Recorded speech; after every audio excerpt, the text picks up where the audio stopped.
Hey everyone, welcome back to my round two recap from the Madrid Chess Festival. This one was a really long and fascinating battle. I was playing Grandmaster Aramis Alvarez Pedraza from Cuba. And coming into this game, I honestly had no idea what to expect because my opponent, after pawn e4 on move one, he's capable of playing e6 and c6 and g6 and e5.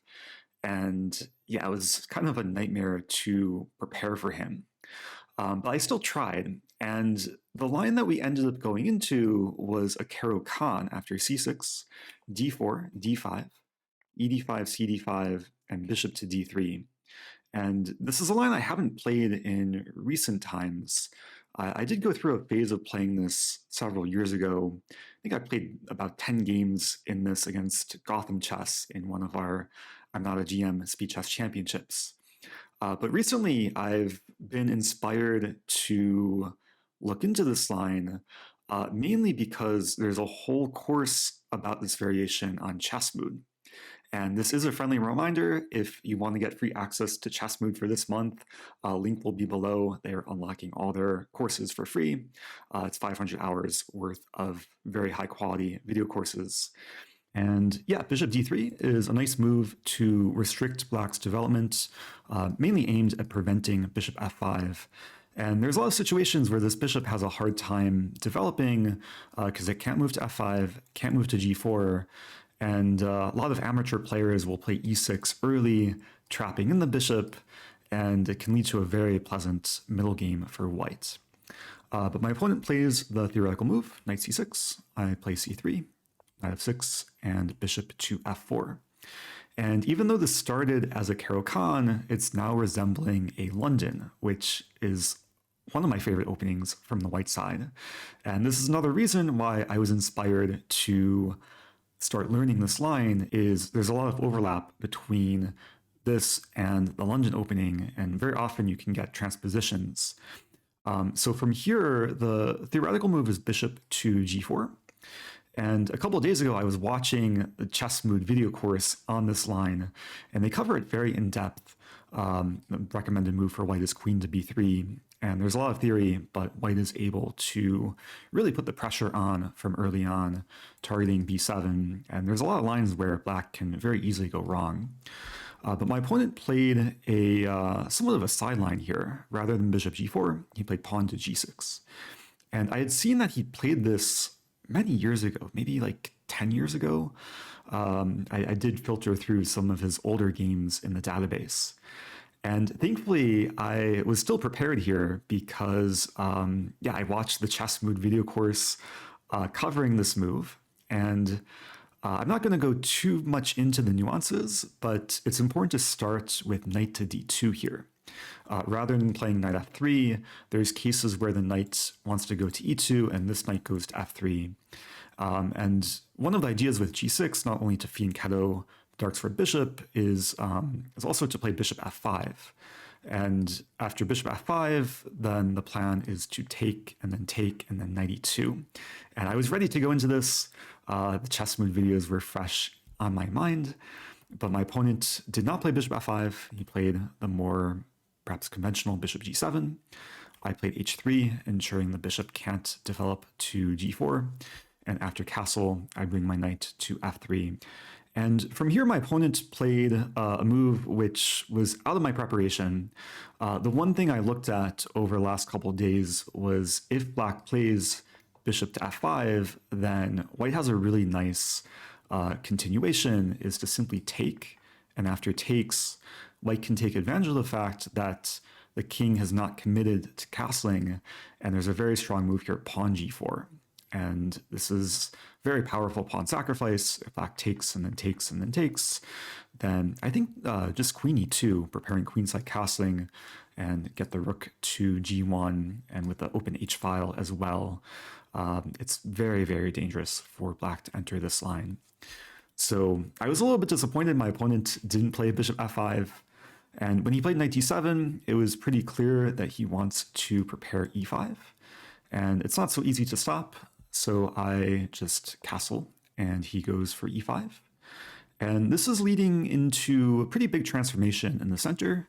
is after the trade, takes and takes and takes and takes and takes and takes. A lot of minor pieces come off the board, and we enter a position where black has the isolated queen's pawn, which could be a long-term weakness, especially if black can't achieve the move d4. And I did take some time before entering this position, but I saw that I grab initiative with knight f3, hitting the bishop and controlling the d4 square. And after bishop to f6, I played queen to a4. So I was feeling pretty good here. I'm controlling d4 3 times, and I'm preparing rook to d1, really either rook to d1. And my eventual plan was to double up rooks on the d file and then reroute the bishop to c2 and b3, and eventually target the pawn on d5. But my opponent found some interesting ways to get some active play in the position. He started with queen to b6, and I'm going to take a sip of water. It's important to stay hydrated. So after queen b6, this was a little bit annoying because b2 is attacked, and I was a bit reluctant to play rook b1 because it looks a little bit slow and passive, but I figured this is the best way to just hold on to the b pawn. And after rook d8, I play rook to d1. And I figured that it's probably just too dangerous for black to go for this move, pawn d4. Even though there are 3 supporters, I would probably just take and then take and then take. I was calculating lines like this, where if queen takes, I have bishop c4 with discovery and avoiding the queen trade. And if rook takes, there is queen e8 check. And yeah, this looks pretty good for white. Yeah, these were just some lines I was calculating on my opponent's time. But he didn't go for d4. He went for king to g7, which looks maybe a little bit slow, but it is a useful improving move. He's defending the bishop.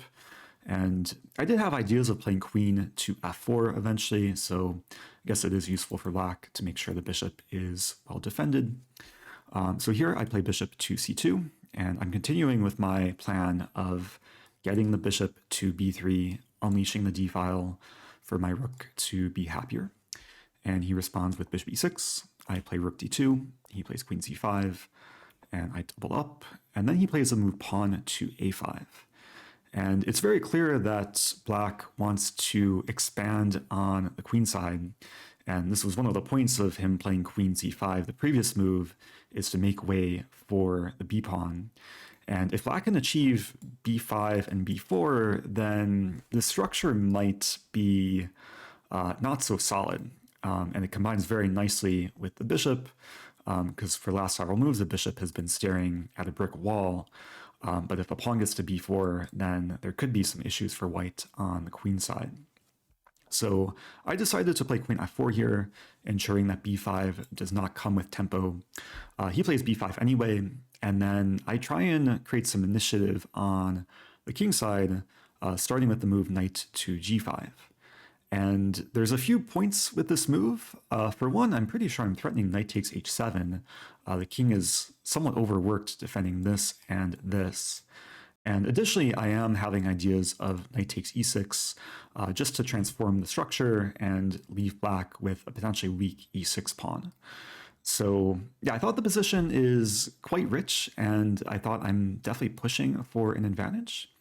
Then my opponent played queen to c4. And yeah, this gave me a decision because there are some options for white here. I really didn't want to trade queens. I thought if I trade queens, black takes back, and yeah, then black is probably pushing for an edge. And yeah, I wanted to keep the pressure on the king side, so I chose to play queen to e3. Now, I should note I was considering the sacrifice rook to d4 in this position, but I couldn't quite get myself to play it. It's like a move that I maybe would have played in a blitz game after takes and then takes. It does look like white has some nice compensation, but yeah, I thought black can choose not to take the rook and either like take the pawn or go back. And I just thought that queen e3 is a bit simpler to comprehend after queen c4. So yeah, I was trying to play practically. My opponent responded with rook to e8. I played bishop to b3, targeting the queen, and yeah, finally getting the bishop to attack the d5 pawn. Opponent plays queen to c7, and unfortunately here I can't win the pawn, even though, yeah, it looks hanging. Black would just take back and my queen is hit. So I have to be very aware of my queen aligned with black's rook on e-file, and I decide to take on e6. And even though this does make the d5 pawn unisolated, if that's a word, I thought that I'm still probably pushing for an advantage because now the e6 pawn is backwards, and if it ever moves forward, then d5 could be a weakness. And I continue here with pawn to a4. So I'm trying to induce some weakness in black's queenside. And after takes and rook e7, I play pawn to g3. And it's a very positional game so far. Pawn g3 was really aimed to get my pawns on dark squares. And this is a very common principle in positions where there's opposite colored bishops. You do want your pawns on the same color as your opponent's bishop. First of all, to restrict the opponent's bishop, but secondly, to combine better with your own bishop. And I was envisioning ideas like when I played g3, I was thinking maybe eventually I could play rook a1, bishop d1, and then bishop g4. Combine that with h4, and there'd be some pressure against e6, and h5 would be in the air, and a pawn would be a target. So I was still feeling good here. Opponent responds with rook b8. I play h4, and then queen to e5. And it's clear that black wants to trade queens because, yeah, just to simplify the position. And I really wanted to keep queens on the board because I thought long term my king should be safer and there should be more attacking potential against black's king. So I avoid the queen trade with queen d3. And then my opponent plays rook to b6. So useful move, maybe preparing the double up, but also defending the e6 pawn because I do have ideas of doubling on e-file now. And I start with rook e2, and my opponent plays queen to f5. And I do want to note actually that when my opponent played rook b6, he offered me a draw, and I was debating whether to take it, but usually when a higher rated player offers a draw, it means that maybe they're not so confident with their position. And I really thought that I do have chances to push for a win. So yeah, I wanted to keep the game going. And yeah, after rook e2, queen f5, I play queen e3, again avoiding queen trade and hitting the rook on b6. And after my opponent doubles on the b file, I was very happy with my next move, pawn to b3, very simply ensuring that my pawn defends my bishop defends the pawn, and this b-file battery is not really that effective for black. And even though I do arguably weaken the c3 pawn, I have ideas of playing c4 very soon.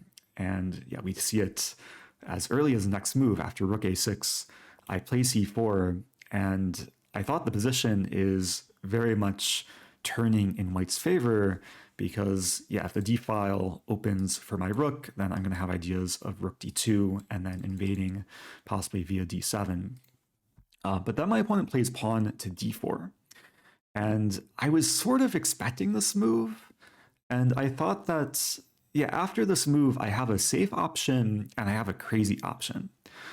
My safe option, I'm going to just hide the notation so there's no spoilers, but the safe option would have been queen e4, offering the queen trade, and if takes, maybe white can still try and push for some small advantage here with black having more weak pawns in the center. But after some thought, when my opponent played d4, I ended up going for the crazy option is to sacrifice my rook for the bishop and the pawn. And I play rook takes d4, and I thought that after takes and takes, white has decent looking compensation because, yeah, I'm not really down that much material, and black's rooks are not greatly placed. And after queen f6, I saw this position coming, and I blitzed out the move rook to e5. So again, avoiding the queen trade. and really just trying to clamp down on black's position. Now e6 and a5 are both fixed, and they're both long-term weaknesses. And I thought that I'm going to have potential for h5, maybe even c5 and c6. So I was feeling optimistic, but my opponent definitely resisted. He played rook to a8. And at first, this move looks like a tactical blunder because there's bishop c6 with a skewer, but not so fast. And I was aware of this. If white does go for this, there is rook d8 with a counterattack. And I was calculating this line because it looks like maybe it's still playable after queen e3. But then the tactics are actually in black's favor. Black would have rook takes b3. My queen would be overworked. And if takes, this is not what I want. Losing a pawn, and black would be better here.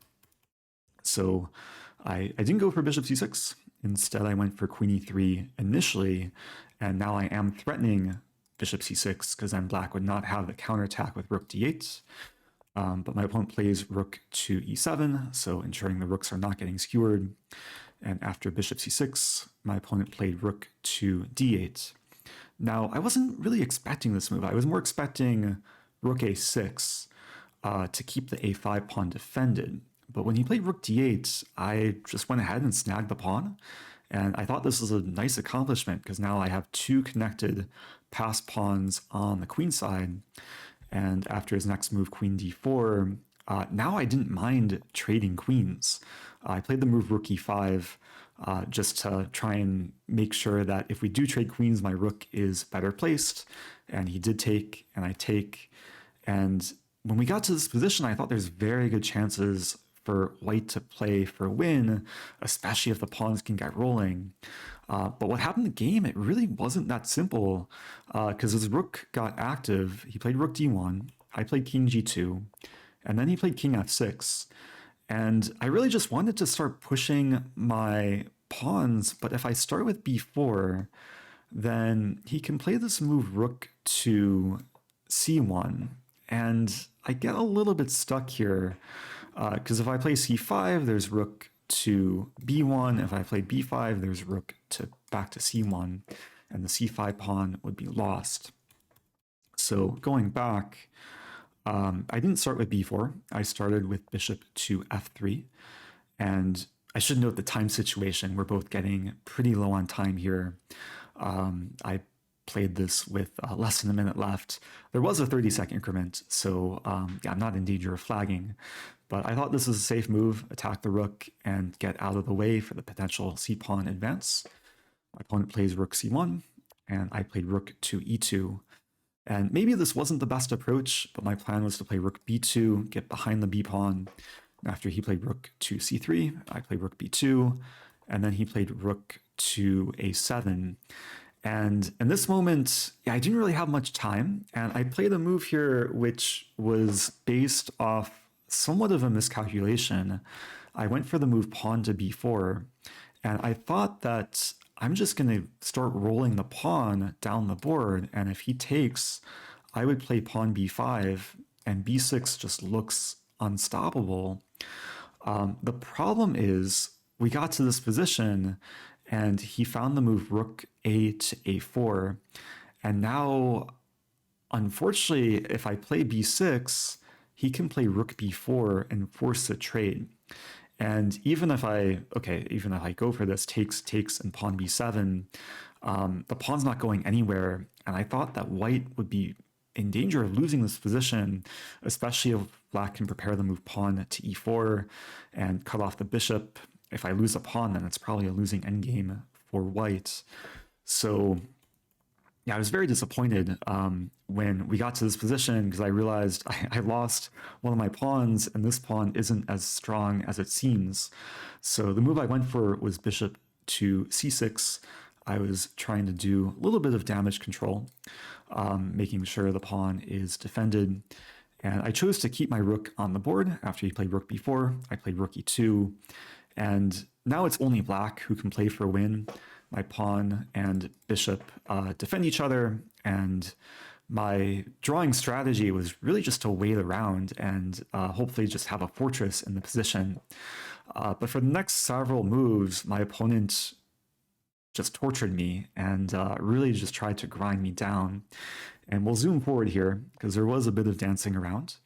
But he did expand on the king side with g5. We traded pawns, and then I played f3. And I was just really trying to hold my ground. And he was poking and prodding, played rook h2, rook e2. Yeah, this is where the dancing happens.